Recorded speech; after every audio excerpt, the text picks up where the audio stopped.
What's up, family, and welcome back to Monday Fire, your 5 to 7 minute spark of inspiration, hope, and truth to kick off your week. And today we're talking about something every single one of us has wrestled with: clarity. Family, confusion is draining. It steals peace, it paralyzes decisions, and makes you question your steps. But let me remind you, confusion is not from God. The word says in 1 Corinthians 14, verse 33, that God is not the author of confusion, but of peace. So if you feel stuck in a fog, don't panic.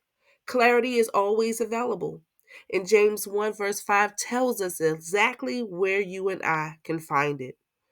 I know some of you are in a season right now when life just feels foggy. You're asking questions like, do I go left or right? Do I stay or walk away? Do I say yes or no? Sometimes the hardest part of walking with God isn't the battle, it's the blur. But here's the good news: God never leaves his children stuck in confusion. He is a God of clarity. And the clarity that you need isn't something you have to beg for, it's something he's already promised. Our theme scripture for the day is James, verse 5, chapter 1. I'll be reading from the New International Version, and it reads in this way: If any of you lack wisdom, you should ask God, who gives generously to all without finding fault, and it will be given to you. If any one of you lack wisdom, you should ask God. Our tagline for our message today is: Confusion is not from God. Clarity is always available. James wrote this letter to believers going through struggles, those who were in trials and uncertainty.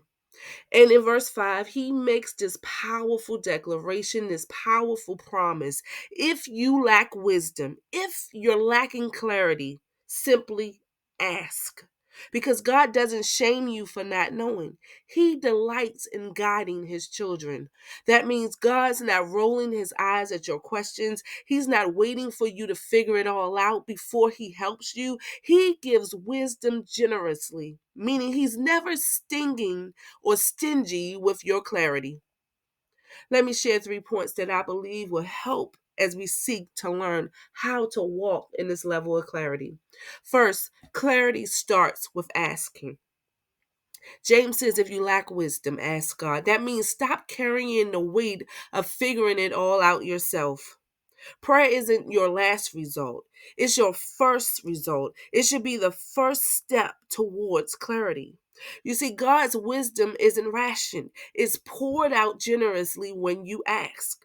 So don't overcomplicate things. Open your mouth and pray. Open your mouth and talk to Jesus. You see, God will never withhold direction from a child who sincerely seeks him. Matthew 6:33 says, seek first the kingdom of God and his righteousness, and all of these things. All of those things mean anything that you need from God, he's going to be able to give it to you. But you got to seek him first. You got to ask. So what's the application for that?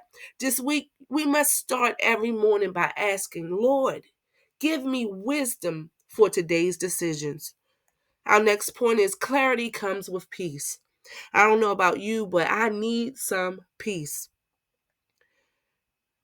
Asking God for clarity to be able to really get that peace is not making decisions being hasty or because your back is up against the wall. It's actually seeking God for that understanding. You see, God's answers don't leave you frantic, they anchor you. Philippians 4:7 says it this way: His peace will guard your heart and mind. And the peace of God, which transcends all understanding, will guard your hearts and mind in Christ Jesus. See, when you're in his will, peace becomes your compass. It becomes that GPS. You got to understand who's in the driver's seat. See, if the path feels chaotic, check if you're walking in his wisdom or on your own. You see, peace doesn't mean the road is easy, but it means your spirit is steady. So what are you saying, Rev? I'm saying peace is heaven's compass. If it doesn't bring peace, it's not from God. Confusion is not God's voice. His clarity always will carry peace. Here's the application. When you're stuck between choices, Lean into the option that brings you God's peace, even if it doesn't make worldly sense. The last point is clarity requires trust. You're going to have to put some faith on it if you need some clarity. Proverbs 3, verse 5 through 6 says, Trust in the Lord with all your heart. Lean not into thy own understanding, but in all thy ways acknowledge him, and he will direct your path. Sometimes God gives clarity step by step. He doesn't always give the full blueprint. Your job is simply to trust the next steps that God gives you. Trust says, even if I don't see it all, I know who holds it all. Psalm 119, verse 105 says, Your word is a lamp to guide my feet and a light for my path. You see, a lamp doesn't light up the whole highway, but it does give you enough light just to take the next step. See, God doesn't give us the full blueprint because he's teaching you, he's teaching me, he's teaching us to trust him with the process. So if you have been struggling with making a decision or trying to figure out where that clarity is, I would direct you to obey the last instruction that God gave you, and the next one will come. So this is what I want for us to take. I want us to understand that confusion is never going to be our portion. Clarity is our inheritance. God has not left you and I in the dark. His word is a lamp to our feet and a light unto our path. So don't settle for fog when God offers focus, and don't wrestle in confusion when God has promised clarity.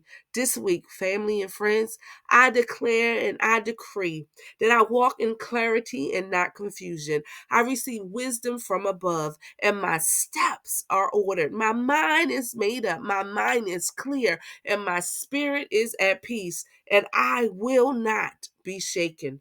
That's your Monday fire. Go light up this week with clarity. And remember, when confusion tries to creep in, go back to James 1, verse 5. Ask, believe, and receive.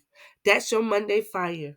I'll see you next week. You with your girl, The Rev, also known as Nikki. Go ahead, like, share, and subscribe, and share some good news with a friend. In Jesus' name, amen.